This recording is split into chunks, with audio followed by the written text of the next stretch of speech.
এইটা আমাদের জন্য সত্যি একটা ধামাকা ছিল, এটা একটা আনএক্সপেক্টেড ধামাকা ছিল।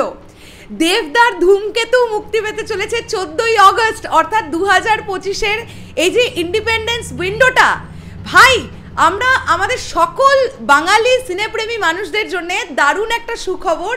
ফাইনালি এত বছর পরে ধূমকেতু রিলিজ হচ্ছে। আমরা দেব শুভশ্রী জুটিকে হয়তোবা একদম শেষবারের মতন বড় পর্দায় পেতে চলেছি। যে পোস্টারটা এসেছে, বিশ্বাস করো আমি এক ঝলক দেখে এটা বিশ্বাস করা যাচ্ছে না যে এটা আর কেউ নয়, আমাদের দেবদা। হ্যালো এভরিওয়ান, আমি পৌশালী চলে এলাম আরও একটা নতুন ভিডিও নিয়ে। সকলকে জানাচ্ছি শুভ সন্ধ্যা। ধূমকেতুর পোস্টারটা দেখেছো তোমরা? এবং দেব এন্টারটেনমেন্ট ভেঞ্চার্সের তরফ থেকে পোস্ট করা হয়েছে এটা। তার মানে এটা যে কতটা অথেন্টিক এটা নিয়ে আর কেউ ডাউট রেখো না। আমি জানি এই ছবির যিনি প্রযোজক তাকে নিয়ে অনেকেরই ডাউট আছে, কিন্তু দেব এন্টারটেনমেন্ট ভেঞ্চার্স যখন পোস্ট করেছে, এবং একটু আগে আমি দেখছিলাম যে দেবদা একটি ছবির প্রমোশনে কিছু বাচ্চাদের নিয়ে তিনি একটা জায়গায় ছিলেন, এবং সেখানে বাচ্চারা দেবদাকে ধূমকেতু নিয়ে প্রশ্ন করেন। দেবদা বলছেন যে আজকে সন্ধ্যেবেলায় তোমাদের জন্য সারপ্রাইজ দেবো। তো সেই সারপ্রাইজটা কিন্তু কোথাও গিয়ে চলে এসেছে। এখানে লেখা, after all time blockbuster success of Khadaan, he is back with a powerful new journey as the force behind Dhoomketu arriving in theatres this 14th August. Stay tuned as we step into a forgotten chapter of destiny. এবং এখানে পোস্টারটা দেখো, বাপরে দেবদাকে চিনতে পারা যাচ্ছে না, দেবদাকে just চিনতে পারা যাচ্ছে না।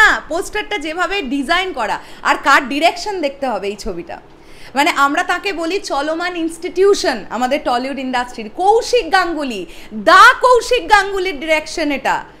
এবং দেবদা যে সময়ে এই অ্যাক্টিংটা দিয়েছেন, যে সময় যে টাইমে এই পারফরমেন্সটা দিয়েছেন, কৌশিক বাবুও অবাক হয়ে গিয়েছিলেন যে দেবদা এইরকম একটা পারফরমেন্স, বাপরে বাপ, ভাবা যায় না। তো আমার মনে হয় সকল দেভিয়ান্সদের জন্য এটা তো বিশাল বড় একটা সারপ্রাইজ এবং খুব আনন্দের খবর বটেই। আপামর সিনেপ্রেমী মানুষদের জন্য এটা ভীষণ ভালো একটা নিউজ যে ফাইনালি ধূমকেতু ইজ কামিং। এত বছরের আটকে থাকা একটা প্রজেক্ট আসবে কি আসবে না, শেলফড হয়ে গেল, আর কি আমরা কখনো দেখতে পাবো না। আর যারা স্পেশালি দেব শুভশ্রী জুটিকে দেখতে পছন্দ করে তাদের জন্যও এটা খুব বড় একটা পাওয়া।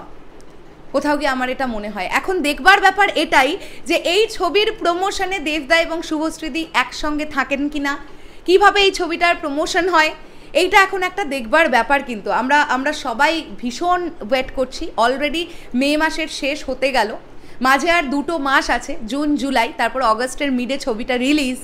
সো একদিকে রঘু ডাকাতের পোস্ট প্রোডাকশন চলবে, অন্যদিকে দেবদা ধূমকেতুর প্রমোশনে কতটা থাকবেন, কিভাবে কি হবে, সেটা দেখবার জন্য আমরা সবাই খুব এক্সাইটেড। সো খুব ভালো হোক এই ছবিটা, বিশালভাবে ব্যবসা করুক, এটা আমরা চাইবো। কেননা এই ছবিটা নিয়ে প্রচুর মানুষের প্রচুর এক্সপেকটেশন। আর পোস্টারটা জাস্ট দুর্দান্ত হয়েছে। দেবদা যেভাবে বসে আছেন, ফ্রেমটা যেভাবে ধরা, সামনে যে ব্যাপারটা হচ্ছে আমরা দেখতে পাচ্ছি, জ্বলছে, আগুন জ্বলছে, এবং পুরো একটা গ্রিনিশ, একটা তুঁতে টাইপের একটা কালার টোন দিয়ে পোস্টারটা তৈরি করা। ফ্যান্টাস্টিক লেগেছে পোস্টারটা। তোমাদের কাছে কেমন লেগেছে? এবং এই যে ফাইনালি ধূমকেতু আসছে, এই ব্যাপারটাকে তোমরা কিভাবে নিলে, কতটা আনন্দিত হলে, স্পেশালি দেভিয়ান্সরা কমেন্ট করে জানাও। শেষ করলাম ভিডিওটা, আসছি আবার খুব শিগগিরই নতুন কোনো ভিডিও নিয়ে। তাহলে এখনের জন্যে টাটা।